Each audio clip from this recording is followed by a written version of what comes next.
السلام علیکم، آپ دیکھ رہے ہیں ہیڈ آن اور میں ہوں منیب فاروق۔ آج کی سب سے بڑی خبر یہ ہے کہ خیبر پختونخوا کے وزیر اعلیٰ جناب سہیل آفریدی کی وزیر اعظم پاکستان جناب محمد شہباز شریف صاحب سے ملاقات ہوئی۔ اس ملاقات کے حوالے سے بہت سی قیاس آرائیاں کی جا رہی تھیں، بہت سی باتیں اس مدعے کے ارد گرد گھوم رہی تھی کہ کیا سہیل آفریدی صاحب عمران خان صاحب سے ملاقات نہ ہونے اور دیگر سیاسی معاملات کے حوالے سے بھی گفتگو کریں گے، لیکن جو بات ابھی سہیل آفریدی صاحب نے کی ہے وہ بیسیکلی خیبر پختونخوا کے جو مالی معاملات ہیں وفاق کے ساتھ، جس میں جو کلیم ہے وہ یہ کہ 2600 ارب روپیہ اب بھی وفاقی حکومت نے دینا ہے صوبائی حکومت خیبر پختونخوا کا۔ خیبر پختونخوا اس وقت مالی مشکلات سے دوچار ہے۔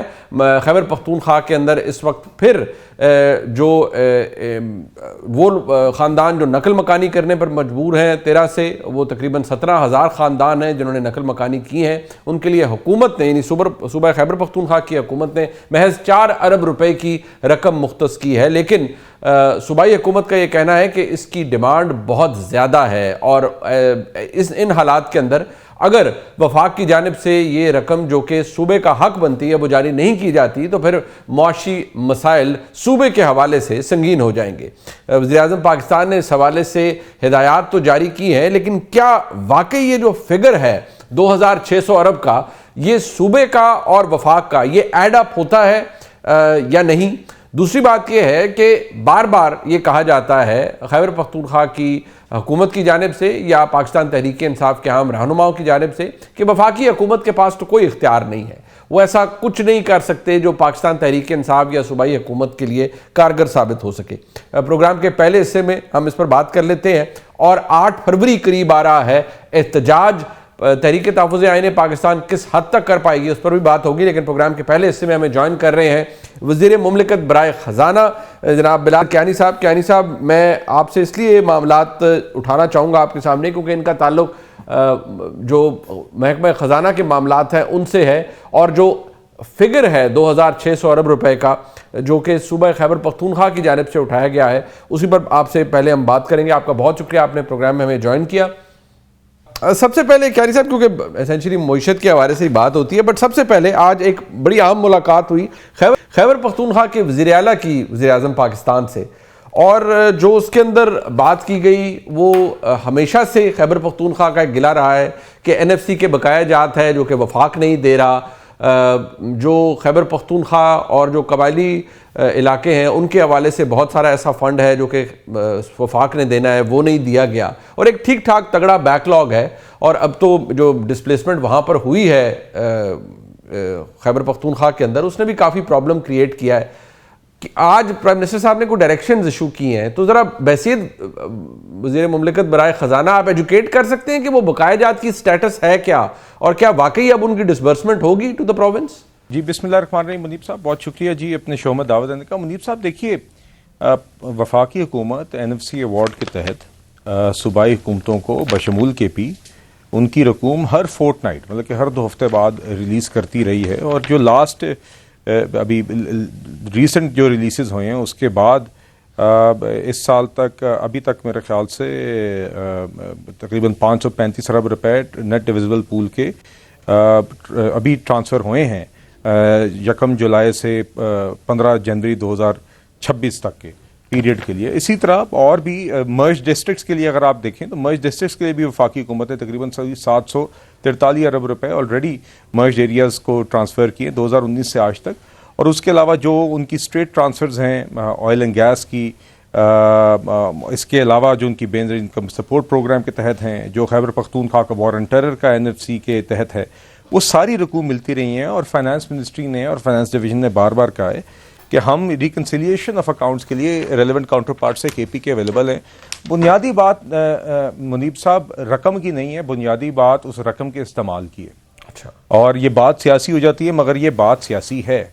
اور آج بھی میرے خیال سے جو ملاقات ہوئی ہے، پہلی بات تو یہ ہے میرے خیال سے as a political worker and as a member of the assembly I would say this as a citizen کہ ایک خوشائند بات ہے کہ آئی تھنک پرائم منسٹر صاحب کے پاس CM KP کی اس طریقے کی ملاقات ہونا، وہاں پر یہی بات ہوئی کہ ہم سب کے لیے دہشت گردی کے خلاف لڑنا ہے۔ میری ذاتی رائے میں خیبر پختونخوا حکومت اپنا وہ حصہ نہیں ادا کرتے رہی، بلکہ اس کے جو مائنڈ سیٹ رہا ہے اس حوالے سے اور اس کے جو اقدامات رہے ہیں وہ رکاوٹ رہے ہیں۔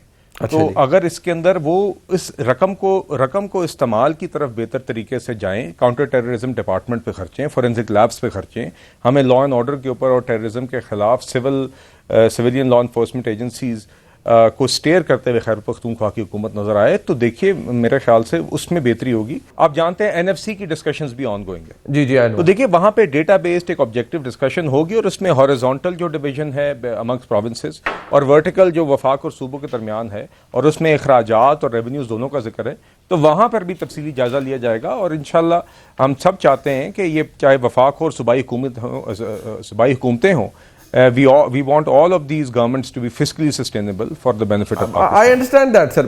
It makes perfect sense, Kiani صاحب, but جو نمبر وہاں سے آ رہا ہے وہ ہے 2600 ارب روپے کا. جو آپ فرما رہے ہیں فائنینشیل ایئر 1 جولائی سے لے کر 15 جولائی تک وہ 535 ارب ایک ہے، جو خیر وہ آپ نے دیا ہے ڈویزبل پول سے. 743 ارب کا وہ 2019 سے گیا ہوا ہے. پھر وار آن ٹیرر کے علیحدہ ہیں، BISP کے علیحدہ ہیں. Can we actually get down to the point کہ جہاں ہمیں پتہ لگے یہ 2600 ارب روپیہ، کوئی آپ کے پاس یہ فگر آپ اس کو ریکنسائل کر سکتے ہیں کہ کس چیز کا ہے جو صوبہ مانگتا ہے جو پینڈنگ ہے؟ آئی ایم شور آپ کی حکومت سے پہلے کا ہوگا، بٹ کچھ نہ کچھ تو ہوگا نا جی اس کے اندر. جی دیکھیے اگین جیسے کہ میں نے آپ سے کہا کہ جو موجودہ NFC کا فارمولا ہے اس کے تحت جو رقوم بنتی ہیں وہ ٹرانسفر ہوتی رہی ہیں، اور اس میں ریکنسیلیشن کے لیے بالکل دونوں فائنانس ڈپارٹمنٹس بیٹھ سکتے ہیں. مگر میں ساتھ ساتھ آپ کو یہ بھی بتانا چاہوں گا کہ جولائی 2010 سے نومبر 2025 تک کی اگر آپ مدت دیکھیں تو تقریباً 5867 ارب روپے NFC کے تحت ٹرانسفر ہو چکے ہیں، اور KP کے وار آن ٹیرر کی مد میں 705 ارب روپے مل گئے ہیں. بقیہ میں نے آپ کو مرج ڈسٹرکٹس کے لیے علیحدہ 743 ارب روپے 2019 سے بتائے ہیں. تو یہ رقوم تو ساری ٹرانسفر ہوئی ہیں. بقیہ جو ریکنسیلیشن کے ایشوز ہیں یا وہاں پر کہیں اس کے اندر کیلکولیشن کے اندر کوئی ڈسکریپنسی کی بات ہے، وہ بالکل دیکھی جا سکتی ہے، مگر these amounts have been transferred. بقیہ آگے اگر کوئی KP کی حکومت کا موقف ہے کہ ریگارڈنگ دا کیلکولیشن ایکسیٹرا، وہ NFC وہ فورم ہے for the future NFC awards. موجودہ جو NFC ایوارڈ ہے جس کے تحت وفاق اور صوبوں کے درمیان اور صوبوں کے درمیان آپس میں ڈویزبل پول سے جو تقسیم ہے، اس کے موجودہ فارمولا کے تحت ہر کسی کو اس کی ریلیونٹ رقوم مل رہی ہیں. الاؤ می ٹو سے جو آپ نے فرمایا وہ یقینی طور پر obviously being a responsible cabinet member آپ کے پاس جو فگرز ہیں accurate, but naturally it doesn't add up. جو آپ فرما رہے ہیں، جو خیبر پختونخوا حکومت فرما رہی ہے، مارک ڈفرنس ہے. نیچرلی آپ نے کہا کہ جب دونوں کسی پلیٹ فارم پہ بیٹھیں گے تو تبھی ریکنسائل کر سکتے ہیں اپنی بکس کو. But there is another problem، ابھی آپ نے خود اس کو ہائی لائٹ کیا ہے کیانی صاحب، وہ ہے NFC فارمولے کا بیسکلی جس کے تحت یہ ڈویزبل پول بنتا ہے، جس کے تحت ایک بہت بڑا کنسرن آپ کا ہے سنس آپ کیبنٹ ممبر ہیں. آپ کو پتہ ہے وفاق ڈیفیسٹ میں چلا جاتا ہے ہر سال. میں ذاتی طور پر بحیثیت صحافی عرض کرتا ہوں کہ یہ مجھے میرے نالج میں ہے کہ اس کے اوپر ایک کنسرن ہے کہ یہ فارمولا تبدیل ہونا ہے. But how close are we to the exact point کہ جہاں پر ہمیں یہ نیچرلی تھرو ترمیم یہ کرنا پڑے گا؟ کیا یہ صوبوں کو بتا دیا گیا ہے آلریڈی اس کے اوپر کام ہو رہا ہے، اور کیا یہ کسی ترمیم کا حصہ بننے جا رہا ہے ان دی نیئر فیوچر؟ دیکھیے منیب صاحب، ابھی تو آپ جانتے ہیں NFC کی ایک یا دو میٹنگز ہوئی ہیں غالباً، اور اس کے دیگر ورکنگ گروپس بنے، اور اس میں انہوں نے اس کی ورٹیکل ڈسٹریبیوشن پہ، اس کی ہارزونٹل ڈسٹریبیوشن پہ، اور اس کے مختلف پہلوؤں کے اوپر پچھلے 10 سالوں کے ڈیٹا کو بنیاد بنا کے ایک ڈیبیٹ اور سجیشنز کا سلسلہ بھی شروع ہے. اب دیکھیے اس کے نتیجے میں آگے جو آؤٹ کمز ہوں گی وی ول سی. دس may take a bit of time، مگر I think it's very important کہ ڈیٹا اور ایویڈنس کی بنیاد کے اوپر ہو اور ہر کوئی ایک اوپن مائنڈ کے ساتھ وہاں پر بیٹھے. منیب صاحب، بنیادی بات جو آپ نے کہی اور جس کی طرف آپ نے اشارہ کیا وہ بالکل بنیادی طور پہ میرے نزدیک جی صحیح ہے کہ ہمیں وفاقی حکومت ابھی اس کے وفاقی حکومت کے فائنانسز سسٹینیبل نہیں ہے. میں اس کی آپ کو ایک مستقل چھوٹی سی مثال یہ دیتا ہوں کہ ہماری اس حکومت کے اندر 2024 کے بجٹ میں سے اور 2024-25 کے بجٹ میں اور 2025-26 کے بجٹ میں انٹرسٹ ایکسپینس کا ہم نے جو بجٹڈ اماؤنٹ تھی وہ 9700 ارب روپے سے کم کر کے 8200 ارب روپے کی 1500 ارب روپے کی کمی لائے. مگر اس کے باوجود وہ فسکل سسٹینیبلٹی نہیں بن رہی بیکاز ہمارے نزدیک ایک اسٹرکچرل ایشو ہے. ہمیں اس کے اندر دیکھنا ہوگا کہ جو وسائل کی تقسیم کا فارمولا ہے اور ریونیوز اور ایکسپینڈیچر دونوں کی ذمہ داریوں کا جو یا ریونیوز کی ڈسٹریبیوشن اور ایکسپینڈیچرز کی جو تقسیم ہے دونوں کو ہمیں بالکل ریکنسیڈر کرنا پڑے گا تاکہ وفاقی حکومت پھر سے sustainable who. But NFC is the forum where that will happen. آپ اگر تو ریونیو شیئرز کی جو لوور کیپ لگی ہوئی ہے صوبوں کی کہ ایک بڑھ سکتا ہے، کم نہیں ہو سکتا. اگر تو NFC اس پہ اتفاق کرتا ہے کہ اس لوور کیپ کو یا لوور فلور کو اس کو اگر ہٹانا ہے تو پھر تو آئینی ترمیم کی ضرورت پڑے گی. مگر اس میرے خیال سے ریونیو اور ایکسپینس کے ڈسٹریبیوشن فارمولا میں اور بھی کافی طریقے ہیں جس میں شاید آئینی ترمیم کی ضرورت نہ پڑے. بنیادی بات یہ ہے کہ ایک ایسے سولوشن پر آیا جائے جس پہ سب کا اتفاق ہو اور فیڈرل حکومت کی بھی فسکل سسٹینیبلٹی انشور ہو, اور اس کے بعد اگر آئینی ترمیم کی ضرورت ہوگی تو اتفاق کے ساتھ وہ ہونی چاہیے, ورنہ کچھ ایسے سولوشنز بھی ہیں جہاں پہ آئینی ترمیم کی ضرورت نہ پڑے. اچھا اب ٹھیک دیکھیے, جو اس وقت سارا ہر بندہ یہی کہتا ہے بیسکلی کہ جی وفاقی حکومت ہے, لیکن وفاقی حکومت کے پاس بہت سی باتوں کا اختیار نہیں ہے. آپ کے جو کرٹکس ہیں وہ آپ کی جو اوور آل پرفارمنس کے معاشی پرفارمنس پہ بات کرتے ہیں. آپ کے پرانے ساتھی محمد زبیر صاحب فرماتے ہیں جی کہ 1947 سے لے کر 2021 تک 43 ٹریلین ٹوٹل پاکستان پہ قرضہ تھا, اور شہباز شریف صاحب کے 4 سالوں کے اندر 37 ٹریلین اور اس کا اضافہ ہو چکا ہے, اور اب یہ 80 ٹریلین یعنی 80 کھرب پر پہنچ چکا ہے. اور وہ یہ کہتے ہیں کہ گورنمنٹ کو کوئی کلو ہی نہیں ہے کہ کتنا قرض پائل اپ ہو گیا. How do you like to respond to that? دیکھیے منیب صاحب, بات یہ کہ جو سٹیبلائزیشن ہماری معیشت میں ہماری حکومت پچھلے دو سالوں میں لے کر آئی ہے وہ سب کے سامنے, اور پاکستان میں چھوڑتے ہیں, ہماری حکومت کو چھوڑتے ہیں, اس کی ایک ایکسٹرنل ویلیڈیشن ہے, چاہے وہ MD IMF کی طرف سے ہو. آپ نے ابھی ڈیووس میں دیکھا, ایک تو ہم IMF کا پروگرام کی پروگرس جو ہماری رہی ہے وہ سب کے سامنے, مگر MD IMF کے remarks regarding the prime minister کہ ہی از اے مین آف ہز ورڈ, اور ہم نے جو کہا وہ ہم نے کر کے دکھایا, اور ہم نے ایک اسٹرکچرل ریفارمز اور میکرو اکنامک اسٹیبلٹی کا سفر طے کیا. آج یہاں پہ پریزیڈنٹ ورلڈ بینک آئے ہوئے ہیں اور مجھے موقع ملا ان کے ساتھ 1-2 میٹنگز میں ملاقات کا, اور he was also reiterating the same thing کہ آپ نے جو میکرو اکنامک اسٹیبلٹی کی ہے, بقیہ جو بھی اسٹرکچرل ریفارمز ہوں اگر اسٹیبلٹی نہ ہو تو اس پہ آپ بلڈ نہیں کر سکتے. تو he was also appreciating the progress we have made over the past 2 years. آگے دیکھیے, یقیناً پرائم منسٹر صاحب was the first one to سے, میرے خیال سے اتنی کینڈیڈ اور آنیسٹ اسپیچ پرائم منسٹر صاحب نے پچھلے جمعے کو کی ہے جس میں انہوں نے بتایا کہ آگے کا سفر ان کا ویژن کیا ہے, کہ ہم نے یہاں سے آگے کس طرح سسٹینیبل اکنامک گروتھ پہ جانا ہے, جو ایکسپورٹ لیڈ ہو, جو پرائیویٹ سیکٹر لیڈ ہو, اور جس میں روزگار کے مواقعوں کا اضافہ ہو, لوگوں کی قوت خرید بڑھے. یہ پرائم منسٹر اور اسمال اور میڈیم انٹرپرائزز, چھوٹے کاروباروں کے لیے اس میں آسانیاں پیدا ہوں, اور کس طرح ہم ایکسپورٹس کو جب تک سسٹینیبلی نہیں بڑھائیں گے تو ہم بار بار ہمیں IMF پروگرام میں جانا پڑے گا. انہوں نے, اور وہاں پر ہم نے ایکسپورٹرز کو اور پرائیویٹ سیکٹر کو پرائم منسٹر صاحب نے ریکگنائز کیا. تو دیکھیے, یہ آگے کے سفر کا بھی ہمیں پتا ہے, اور جو پیچھے ہم طے کر کے آئے ہیں, یہ بہت ساری لوگوں کی امیدوں پر کہ پاکستان ڈیفالٹ کر جائے گا, ان کی امیدوں پر پانی پھرا تھا, مگر انشاءاللہ اسی عزم کے ساتھ اور اسی مومنٹم کو کیری کرتے ہوئے آگے پاکستان کو پائیدار سسٹینیبل اکنامک گروتھ کی طرف بھی انشاءاللہ لے کے جائیں گے, جس میں ہماری یوتھ اور ہماری عوام کے لیے روزگار بھی ہوگی اور قوت خرید میں اضافہ بھی ہوگا انشاءاللہ. بات یہ ہے کہ جو آپ نے فرمایا, آئی ایم شور وہ بہت اچھے پلانز ہیں جو کہ پرائم منسٹر کے بھی ہیں, آپ کے بھی ہیں, بٹ یہ جو اتنا بڑا فگر, نتائج بھی ہیں سر, آئی ایم شور نتائج بھی ہوں گے, بالکل ہوں گے, اور وہ ہم نے دیکھا بھی ہے. دنیا آپ کے فسکل ڈسپلن کو ایکنالج کر رہی ہے کہ چلیں جی آپ نے کچھ چیزیں اپنی میکرو اکنامک فگرز بہتر کر لی ہیں, یٹ ابھی بھی بہت سے مسائل ہیں جن میں we are not completely out of the woods, ہمارے ابھی بھی مسائل ہیں. بٹ یہ جو فگر ہے, ڈو یو ڈسپیوٹ دیٹ, یہ 80 کھرب کا, اینڈ اف اٹ سو آپ اسے ڈسپیوٹ نہیں کرتے, it does not bother you at this time, یہ کہ اگر اتنا قرضہ بڑھ گیا تو؟ نہیں دیکھیے, debt to GDP ratio is what counts, اور اس میں بہتری آئی ہے.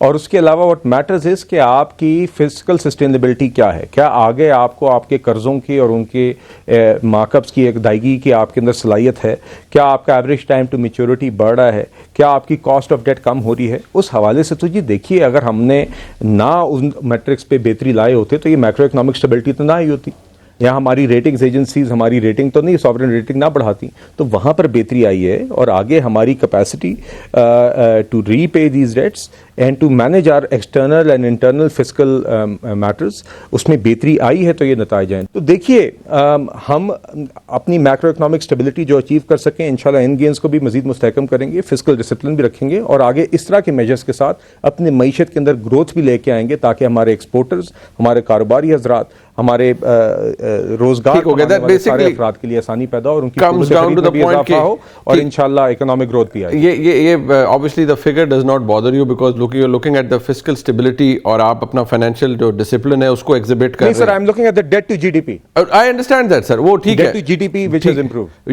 It has improved and obviously یہ figure اپنی جگہ موجود ہے, but آپ کی debt to GDP ratio according to yourself کہ وہ بہتر ہوئی ہے, so that does not really bother you. ایک چیز جو because you are a political person also and member of the cabinet, آج جو پرائم منسٹر کی سہیل آفریدی صاحب سے ملاقات ہوئی ہے اس پہ ایک کامنٹ ہے جنید اکبر صاحب کا. I would like you to listen to it but I would want action on that. کیا فرما رہے ہیں جنید اکبر صاحب, ذرا سنیے. تو ان کی ملاقات ہے جس طرح ایک پرائم منسٹر کا صوبے کے وزیر کے ساتھ ہوتی ہے, باقی ایسی کوئی بات نہیں ہی, نہ ان بیچارے کے ساتھ کچھ اختیار ہے, نہ ہم اس کے ساتھ بات اس طرح کی کوئی سیاسی بات کر سکتے ہیں, نہ وہ بیچارے اس پوزیشن میں ہیں.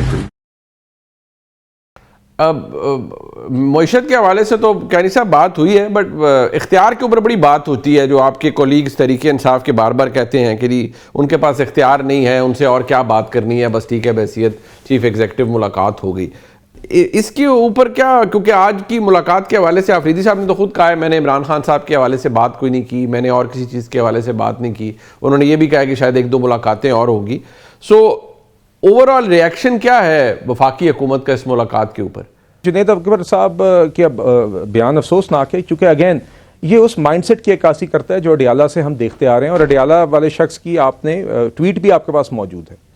اس شخص کا کبھی سیاسی اور جمہوری رویہ رہا نہیں ہے بالکل بھی, اور آپ نے دیکھا ہے کہ ریسنٹلی پچھلے سیشن میں سینٹ کے رانا ثناء اللہ صاحب نے بڑے واضح طور پہ سینٹ کے فلور پہ یہ بات کی کہ دیکھیے معاملوں کا حل ایونچولی سیاسی قوتیں بیٹھ کر ہی نکالیں گی. اگر یہ اس بات کو نہیں اپریشیٹ کریں گے تو اس میں ان کا ہی نقصان ہوگا. میرا یہ خیال ہے کہ آج کی ملاقات خوش آئند ہے. میرا یہ خیال ہے کہ قومی ایشوز کے اوپر جب اپوزیشن اور ٹریجری باتیں کرتی ہے تو بہتر ہوتا ہے, اور میرا یہ خیال ہے جب پی ٹی آئی واقعی سینٹ اور نیشنل اسمبلی میں اگر کبھی اس کو خیال آئے گا اور اس بات کی سمجھ آئے گی اور وہ آ کے اپنا ایکچوئل کردار پارلیمنٹ میں ادا کریں گے کنسٹرکٹیو طریقے سے, بجائے اس کے کہ صرف ڈسرپشن کریں اور اسٹینڈنگ کمیٹی سے بائیکاٹ رکھیں, جب تک وہ سنجیدہ طریقے سے اس چیز کو نہیں سمجھیں گے تو میرے خیال سے ان کا ہی نقصان ہوگا. ہم سمجھتے ہیں کہ بات چیت سے معاملات بہتر ہوتے ہیں, مگر اگر کوئی یہ سمجھتا ہے کہ یہ اس طرح کی بات چیت کسی کی مجبوری ہے تو یہ اس کی خام خیالی ہے. جی پروگرام میں ایک بریک شامل کرتے ہیں. جی بلال اظہر کیانی صاحب ہمارے ساتھ موجود تھے, اور جب بریک سے واپس آئیں گے 8 فروری کا احتجاج زوروں پر ہے. پاکستان تحریک انصاف سپورٹ کرے گی اس احتجاج کو جو کہ تحریک تحفظ آئین پاکستان کی جانب سے کیا جا رہا ہے, اور جس میں شٹر ڈاؤن اور پہیہ جام کرنے کی بات کی گئی ہے. کیا واقعی ایسا ممکن ہے؟ اگر ایسا ممکن نہیں ہے اور حکومت کو کوئی خطرہ نہیں ہے تو ایم پی او کے تحت لوگوں کو کیوں اٹھایا جا رہا ہے؟ کراچی سے یہ آوازیں آ رہی ہیں, کیا ملک کے دیگر حصوں کے اندر بھی معاملات اسی طرح چلیں گے؟ اس کے اوپر ایک رائے حاصل کریں گے, حالات کو اینالائز کرنے کی کوشش کریں گے. میرے ساتھ موجود ہیں جناب محمد زبیر صاحب جو کہ فارمر گورنر ہیں سندھ کے اور تحریک تحفظ آئین پاکستان کی اہم سرکردہ رہنما ہیں, اور احتجاج بھی ہونے جا رہا ہے جس کو لیڈ کر رہا ہے, جو کال ہی تحریک تحفظ آئین پاکستان کی ہے, پاکستان تحریک انصاف اس کی حمایت کر رہی ہے. محمد زبیر صاحب آپ کا بہت شکریہ. ہمارے ساتھ موجود ہیں جناب نصر اللہ ملک صاحب, سینئر صحافی ہیں, سینئر اینکر پرسن ہیں, کسی تعارف کے محتاج نہیں ہے. ملک صاحب آپ کا بہت شکریہ. اب ملک صاحب میں سب سے پہلے آپ کی ایک اسیسمنٹ چاہوں گا. جو ظاہری بات ہے یہ کال تحریک تحفظ آئین پاکستان کی ہے اور تحریک انصاف اس کو بیک کر رہی ہے. ہم کچھ ہی دنوں کی دوری پر ہیں. 8 فروری کو اتوار کا روز ہے. اوور آل اگر دیکھا جائے تو ویسے ہی شٹر ڈاؤن ہوگا, لیکن امیدیں کیا ہیں اور تیاری کیسی لگ رہی ہے آپ کو تحریک تحفظ آئین پاکستان کی اس احتجاج کے حوالے سے؟ شکریہ منیر صاحب. دیکھیے اگر دیکھا جائے جو حالات آج ہیں تحریک تحفظ آئین پاکستان کے یا تحریک انصاف کے, تو بظاہر تو یہ لگتا نہیں ہے کہ کوئی وسیع پیمانے پہ جو ہے وہ پہیہ جام ہو سکے گا یا ہڑتال ہو سکے گی. آپ نے درست کہا, اتوار کے روز جہاں مارکیٹیں بند ہونی ہیں وہ تو بند ہی ہونی ہیں, اور جہاں مارکیٹیں کھلی ہوں گی میرا نہیں خیال کہ وہاں پہ یہ اثرات ہوں گے اس احتجاج کی کال کے کہ کوئی جو ہے اس اپیل پر جو ہے وہ ہڑتال کر دے اور شٹر ڈاؤن کر دے. اگر آپ پنجاب کی بات کرتے ہیں, پنجاب میں تو صورتحال بڑی ہی مختلف ہے, کیونکہ نہ کوئی یہاں پہ تنظیمی اس لحاظ سے کوئی سیٹ اپ ہے جو آپ سمجھیں کہ ایکٹیو ہو, اور نہ ہی جو پہلے ایک طے کیا گیا تھا کہ پی ٹی آئی کے لوگ ڈور ٹو ڈور جائیں گے, کمپین کریں گے, لوگوں کو موٹیویٹ کریں گے. ایون تاجران سے ملنا ہی اگر آپ سمجھیں تو کسی نے انجمن تاجران ہو یا جو تاجروں کی تنظیمیں ہیں ان سے میرے نہیں خیال کہ ابھی تک کوئی کسی کے سامنے یہ بات آئی ہو کوئی ملاقاتیں کی ہوں. البتہ اگر آپ ٹی وی چینلز پر یا کسی پریس کانفرنس پہ اس بات کا ڈیمانڈ کر رہے ہوں کہ جناب اس روز پہیہ جام کر دیا جائے اور پورے ملک کے اندر لوگ اپنا شٹر ڈاؤن کر دیں, تو میرا ذاتی طور پہ تجربہ تو یہی ہے کہ ایسا کبھی ماضی میں بھی نہیں ہوا کہ ایک سیاسی جماعت اگر وہ کہے کہ جناب لوگ پہیہ جام کر دیں. لوگ کراچی کی مثالیں دیتے ہیں, محمد زبیر صاحب بڑے سینئر آدمی ہیں, کراچی کے حالات سے بھی بخوبی واقف ہیں. کراچی میں بھی دکانیں زبردستی بند کروائی جاتی تھی جس کو ہم اس زمانے میں کہتے تھے کہ جناب کراچی کا جو ہے وہ شٹر ڈاؤن ہو گیا. پھر پہیہ جام کرنے کے حوالے سے بھی یہ سارے واقعات تھے کہ جناب لوگوں کو سڑکوں پر آ کے لوگوں کو روکا جاتا تھا. عام آدمی جو ہے وہ کسی ایسی اپیل کی طرف کبھی ماضی قریب میں تو مجھے جاتا ہوا دکھائی نہیں دیا. پھر آپ کی اختیاری ہوتی ہے, آپ نے ایک مومنٹم بنایا ہوتا ہے, سیاسی جماعتیں ایکٹیو ہوتی ہیں, تو آپ کو کہیں ایسا ماحول نظر آتا نہیں ہے. خیبر پختونخوا کے حوالے سے بھی اگر کہیں کوئی اجتماعات ہو جائیں گے, لیکن مجھے نہیں لگتا باقی کسی جگہوں پہ کوئی بڑے جلسے یا ایون کوئی بڑا جلوس نکالنے کی یا کوئی بڑا احتجاج ہونے کا کوئی امکان نظر آتا ہے. زبیر صاحب یہ ظاہری بات ہے, آپ you are in the middle of it, اور جس طرح ابھی ملک صاحب نے بھی کہا کراچی کو آپ ہم سے بہتر جانتے ہیں, آپ ریزیڈنٹ ہیں کراچی کے. یہ ٹوکن احتجاج ہے جو ہونے جا رہا ہے, ایک سمبولک, کیونکہ اوور آل تو دکانیں بند ہوتی ہیں اور جس دن ویسے ہی موومنٹ سلو ہوگی تو کیا پہیہ جام ہوگا, یا واقعی کو بہت بڑی تیاری ہے کہ کم از کم اگر کراچی ایک بہت بڑا شہر ہے اس کے اندر اگر آپ ایک سگنیفیکنٹ امپیکٹفل چیز کر پاتے ہیں تو وہ بھی بہت کچھ ڈپکٹ کرے گا. بٹ فی الحال تو ایک بڑا ٹوکن سا احتجاج لگ رہا ہے جس کی تیاری ہے. منیب, مسئلہ یہ ہے کہ آپ اور نصر اللہ ملک صاحب بالکل ایک ایسے دنیا میں رہ رہے ہیں جو بالکل انڈیفرنٹ ہے to the actual reality what is going on. آپ نے کراچی کی بات کی, میں آپ کے ساتھ ابھی اس پروگرام کے بعد ایک شیئر کر لوں گا. 185 پی ٹی آئی کے ممبران اٹھائے جا چکے ایم پی او کے تحت, اور اسی نقطے کو ڈیفائن کر کے کہ جی یہ وہ پھیلا رہے ہیں, لوگوں میں دباؤ ڈال رہے ہیں کہ جی دکانیں بند کریں اور اپنا جو بھی ہے ٹرانسپورٹ باہر نہ لے کے آئیں.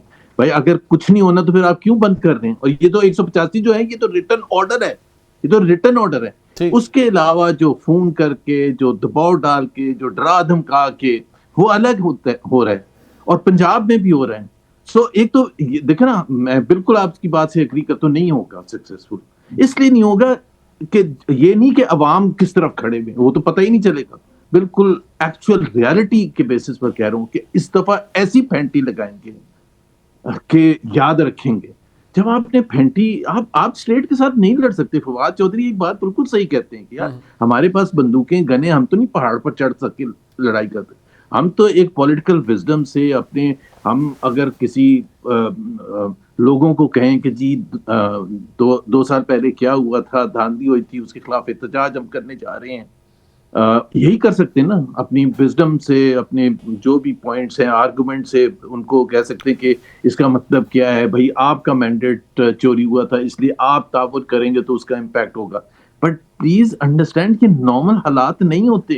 آپ نے ذکر کیا, میں آپ کو ابھی پروگرام کے فوراً بعد بھجوا دیتا ہوں, 185 تو اٹھا چکے ہیں. اچھا نہیں, بٹ اس کا مطلب یہ ہے سر, اس کا مطلب یہ ہے کہ آپ یہ کہہ رہے ہیں کہ ایک تو کوئی ایسا انوائرمنٹ ہے ہی نہیں جہاں اتنی سختی ہو, اتنا دباؤ ہے, وہاں کاہے کا احتجاج ہونا, کوئی الاؤ ہی نہیں کرے گا. اور جو آپ نے پھینٹی کا لفظ استعمال کیا ہے کہ اس دفعہ شاید مثال قائم کی جائے گی, تو آپ کو یہ پتہ ہے یہ گیون سچویشن کے اندر آپ ایک کوشش کر رہے ہیں, باقی آپ کو پتہ ہے کہ کوئی احتجاج نہیں ہو پائے گا کیونکہ احتجاج کرنے نہیں دیا جائے گا, یہ نہیں کہ لوگ کرنا نہیں چاہتے. Is that what you are saying, sir? نہیں, دو چیزیں.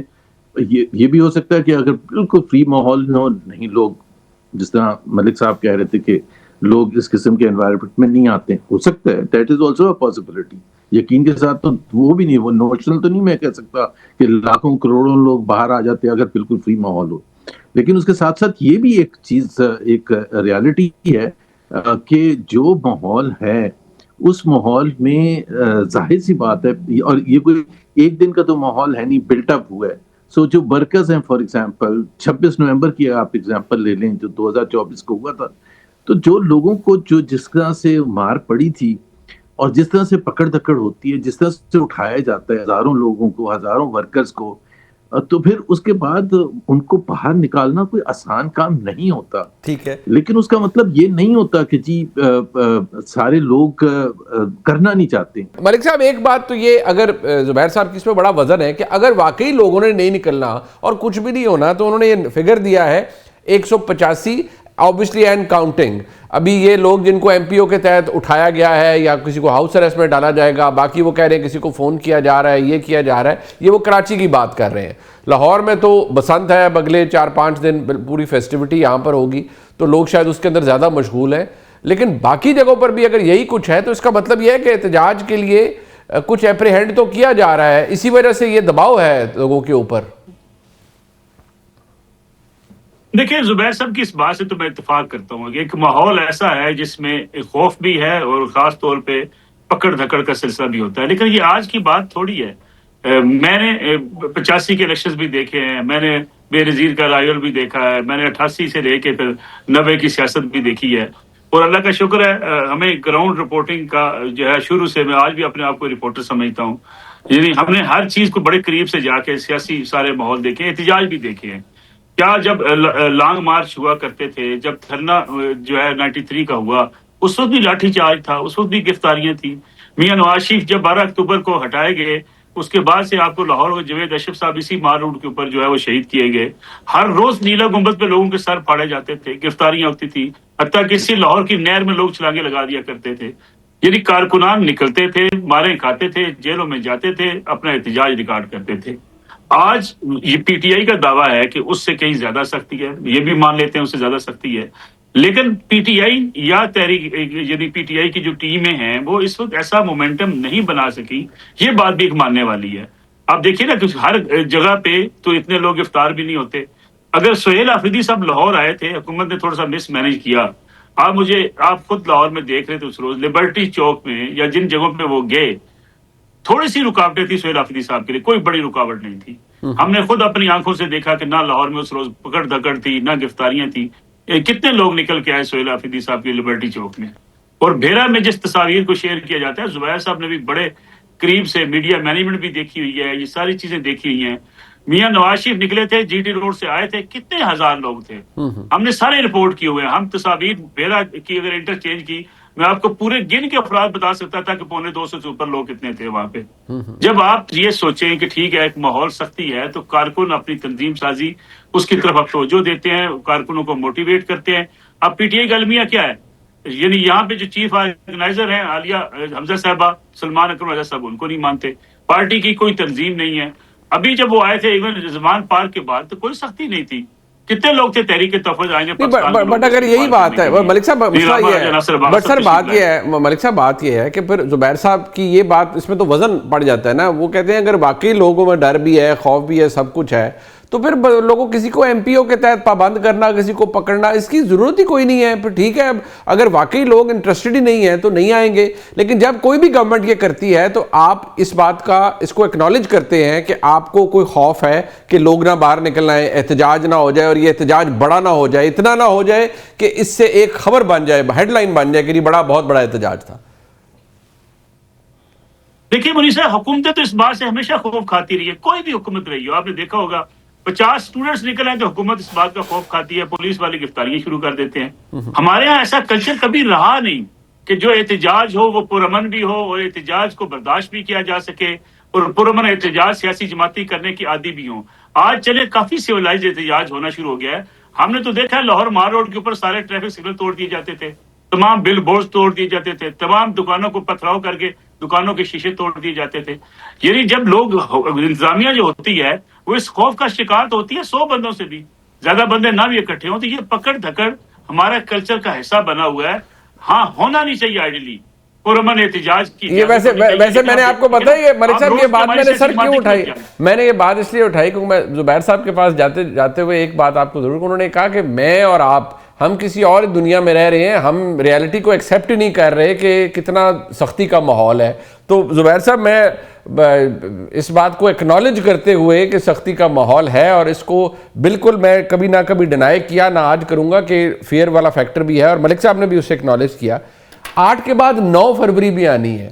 اس احتجاج کا مقصد عمران خان صاحب کی رہائی وہ نہیں ہوگی. 8 فروری کا مینڈیٹ واپس وہ حکومت کیوں کرے گی؟ کیا مقصد صرف یہ ہے کہ دنیا کو بتانا کہ وہ ہم ابھی بھی احتجاج کر رہے ہیں اور چند لوگ موجود ہیں جو اس نظام کو نہیں تسلیم کرتے؟ یہی مقصد ہے سر؟ دیکھیں نا، ایک چوائسز ہوتی ہیں آپ کے پاس as a political worker, as a political activist, جو بھی ہے چوائسز یہ ہوتی ہیں کہ آپ کو ایک حقیقت کا بھی پتہ ہوتا ہے کہ آپ ریاست کے ساتھ ایک تو میں فرق بتا دوں کہ جو 90s 20s کی باتیں کر رہے ہیں نا ملک صاحب، اس وقت حکومتیں کر رہی ہوتی تھیں انوالو، کہ پی ایم ایل این کی حکومت ہے وہ پھینٹی لگا رہی ہوتی تھی، پیپلز پارٹی کی حکومت ہوتی تھی. Today it is completely different. جو انڈر نیتھ ہوتا ہے، جو انڈر گراؤنڈ ہوتا ہے، جو بہائنڈ دا سین ہوتا ہے، وہ بالکل مختلف ہوتا ہے. ان کے ساتھ لڑنا بہت زیادہ مشکل ہوتا ہے. اور جس قسم کا ماحول، ایک تو ہو سکتا ہے آج سے 4 سال کے بعد اور زیادہ سخت ہو جائے، اور زیادہ سوفسٹیکیٹڈ طریقہ ہو جائے کہ جی دنیا کو بھی نہ بتایا جائے اور یہ سارے کام بھی ہوتے رہیں. پوائنٹ یہ ہے کہ ہماری تو دیکھیں نا، میں اگر پولیٹیکل ایک ایکٹیوسٹ ہوں تو میں تو سمجھتا ہوں کہ اگر ہم رانگ کو رانگ نہیں کال کریں گے، اور اس کا ہو سکتا ہے آج اثر نہ ہو. بہت سے لوگ تھے، نصر اللہ تھے، ایک 1960s سے 80s وغیرہ میں تھے، نوابزادہ نصر اللہ، وہ اکیلے آدمی تھے، وہ جدوجہد جاری رکھتے تھے. ایسے لوگ تھے، فیض احمد فیض وغیرہ، ایک نظم لکھتے تھے، اندر بند ہو جاتے تھے. احمد فراز تھے، اور بھی بہت سے پولیٹیکل لیڈرز تھے. پیپلز پارٹی والوں کو کوڑے بھی پڑے تھے. تو وہ چوائس ہوتی ہے، اس میں یہ ظاہر سی بات ہے بڑا مشکل ہوتا ہے، لیکن ایک وقت آتا ہے وہ پھر اسی کے اثرات جا کے آگے بڑھتے ہیں. پاکستان جو آج کل چل رہا ہے وہ سسٹینیبل نہیں ہے. زبیر صاحب آپ فرماتے ہیں کہ سسٹینیبل نہیں ہے. ڈو یو تھنک کہ جو آج حکومت ہے یہ خوف عمران خان میں مبتلا ہے، یہ اس لیے یہ سب کرتی ہے؟ اور آپ کہتے ہیں کہ اس وقت حکومتیں کرتی تھی، اب ظاہری بات ہے اور بہت کچھ ہو رہا ہوتا ہے، تو یہ ایک خوف ہے عمران خان صاحب کا سیاسی طور پر جس کی وجہ سے یہ سب کچھ ہو رہا ہے؟ بالکل 100% بالکل. اور یہ میں بالکل کوئی کسی اور کی بات نہیں کر رہا، میں بالکل اپنے پرسنل لیول پر آپ کو گواہی دے سکتا ہوں کہ یہ ایسا ہی ہے کہ ہم مومنٹم کو نہیں بلٹ اپ ہونے دیں گے، ہم پینٹی لگائیں گے. تو وہ جب آپ 100 آ جائیں تو 100 آنے کی وجہ سے ابھی پیپلز پارٹی کو کل انہوں نے مال روڈ پر لاہور پہ کتنے شان سے، کتنے مزے سے وہ کہتے ہیں دیکھیں جی پیپلز پارٹی کی قوت لاہور میں کتنی، پیپلز پارٹی کی پی ٹی آئی سے تو زیادہ نہیں ہے. یہ تو میرا خیال ہے ہر شخص مانے گا. 2 دن دیے تھے یہاں کراچی میں، آپ نے دیکھا تھا جب وہ آئے تھے Sohail Afridi, P T I کو کہتے ہیں کہ جی یہ اتنا تباہی مچاتے ہیں اس لیے ہم ان کو جلسے کی اجازت نہیں دیتے. پیپلز پارٹی نے 2 دن اجازت دی تھی، گملہ نہیں ٹوٹا تھا، اسٹریٹ لائٹ نہیں کوئی گری تھی. تو بات یہ ہے کہ اگر ہم نے آگے لے کے جانا ہے ملک کو، میں اس لیے سسٹینیبل کہتا ہوں کہ چوائس یہ ہے کہ پاکستان کے 25 کروڑ عوام کا فائدہ کس میں. ٹھیک، اگر تو یہ دبا کے ڈرا کے ملک آگے لے کے چل سکتے ہیں، معیشت ٹھیک ہو سکتی ہے تو بہت اچھی بات ہے. لیکن ہم نے 4 سال دیکھ لیا کہ وہ ماحول میں lack of rule of law جہاں نہیں ہوتا، وہاں انویسٹمنٹ نہیں آتی، وہاں معیشت آگے نہیں بڑھتی. تو ہاں اگر چند خاندانوں کا فائدہ ہو رہا ہے، لوگ جو منسٹرز بنے ہوئے ہیں ان کا فائدہ ہو رہا ہے تو ٹھیک ہے. آپ کو لگتا ہے ملک ایسے نہیں چل سکتے؟ ٹورڈز دی اینڈ یہ خان صاحب کا سیاسی خوف تو اپنی جگہ موجود ہے نصر اللہ ملک صاحب، اور اس کی وجہ سے سب کچھ ہو رہا ہے. اور اب یہ بھی زبیر صاحب فرما رہے ہیں، اس کو کنکلوڈ کر دیجیے گا کہ پہلے یہ حکومتیں کرتی تھیں، اب ظاہری بات ہے اور بہت سے فیکٹرز اس کے اندر انوالوڈ ہیں. دیکھیں اس میں تو کوئی دوسری رائے نہیں ہے. دیکھیں پاکستان تحریک انصاف کی لڑائی کس کے ساتھ ہے؟ وہ ہر روز کس کو للکار رہے ہوتے ہیں؟ تنقید کا مرکز و محور کون ہے؟ سوشل میڈیا پہ کمپین کس کے خلاف چلائی جاتی ہے؟ جب آپ اپنے قومی اداروں سے ٹکراؤ کی پالیسی میں جائیں گے، اور میں اس سے آگے بڑھ کے بات کہتا ہوں، یہ ساری تاریخ سے کیا ہم واقف نہیں ہیں؟ یہ سارے پودے انہی گملوں میں جوان ہوئے ہیں. جب آپ انہی گملوں میں جوان ہوتے ہیں، انہی کو آنکھیں دکھاتے ہیں، تو پھر آپ کے اوپر شاید سختیاں زیادہ ہوتی ہیں. یا تو ہونا جی آپ نے سیاست اپنے زور بازو سے کی ہو، یعنی آپ نے لوگوں کو جو ہے ٹکٹیں تک تبدیل کروا کے، لوگوں کو واپس کروا کے ٹکٹیں، آپ نے لوگوں کو جا کے گھروں میں لوگوں کو بھیج کر لوگوں کو الیکشن سے وڈرا کروا کے الیکشن جیت کر وزیر اعظم بنے تھے نا. یہ 2018 کا الیکشن جو ہے یہ ہماری آنکھوں کے سامنے ہوا ہے. میں ان افسران کے نام دے سکتا ہوں جہاں بیٹھ کے ٹکٹیں تقسیم کی جاتی تھی.